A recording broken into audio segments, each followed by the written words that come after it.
The next question that I received was asking about the three pillars I'd spoken about in Ayurveda.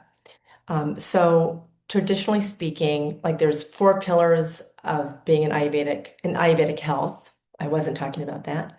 I'm talking about the three pragmatic areas or pillars that Ayurveda puts forth to create better balance in your constitution, greater ease in your daily life, moving with the flow of life. And these are the three pillars that help us do that. And the first is ahara. That's a Sanskrit word that means your daily diet, your nutrition every day, right? So the types of foods that you take, how you prepare them, are they seasonal?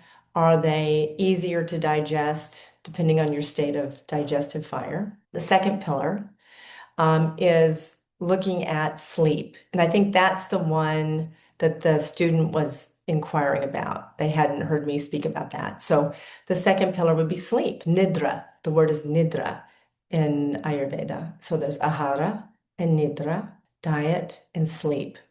Are we sleeping in relationship to our circadian rhythms, right? Are we going to bed before 10, around 10 p.m.? Are we waking up at sunrise or closer thereto? That will keep us on a regular sleep cycle. And keeping to that as much as we can 7 days a week is incredibly useful for regulating sleep patterns and understanding what is our quality of sleep. Once we get to sleep, can we stay asleep? And is our sleep sound, right? Do we wake refreshed from our sleep? So all of that is what we put into the second pillar of Ayurveda. And then the third pillar, the Sanskrit word is brahmacharya. And you yogis will recognize that because the word brahmacharya is also talked about when we're looking at understanding the Ashtanga or the eight arms of the yoga philosophy, right? The yamas and the niyamas in yoga philosophy, one of the concepts is brahmacharya.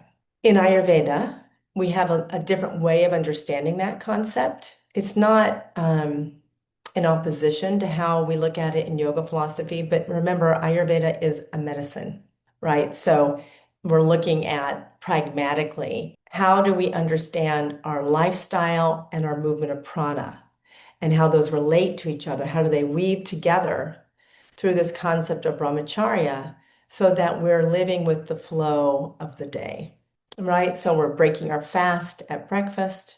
We're having our big meal when our Agni is at the highest in the middle of the day when the sun's its brightest. And then we're having a supper, a supplemental meal, just to supplement at the end of the day. We don't need a lot of food at the end of the day, right? Especially not heavy foods. So we're going to be supporting the movement of prana with eating at certain times because we want to make sure that the pranas are moving properly in the body and supporting the agni or the digestion. It has to do with lifestyle around making choices. How do we choose to live our day every day? Do we make time for acknowledgement of our spiritual nature? However, maybe it's mantra or prayer, maybe it's going outside in nature. Maybe it's through a religious tradition. That's part of our brahmacharya or our daily life experience as well and lifestyle. So there are other things that go with that. So the three pillars are ahara, diet or nutrition, nidra, sleep, both proper sleep, sleep cycles, and quality of sleep. And the third is brahmacharya. In the Ayurvedic tradition, we consider that how we work with prana through our daily lifestyle. Do we do a dinacharya? Do we do a cleansing and rejuvenating in the morning?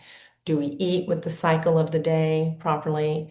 Do we get proper exercise and movement in the day? Some spiritual practice in our day, right? Do we feel a sense of purpose in our lives? All of those are aspects of brahmacharya, and they support the movement of prana through her proper channels. So hopefully that sort of expands what I was speaking about regarding the three pillars that we use in Ayurvedic medicine to understand health and supporting longevity and wellness.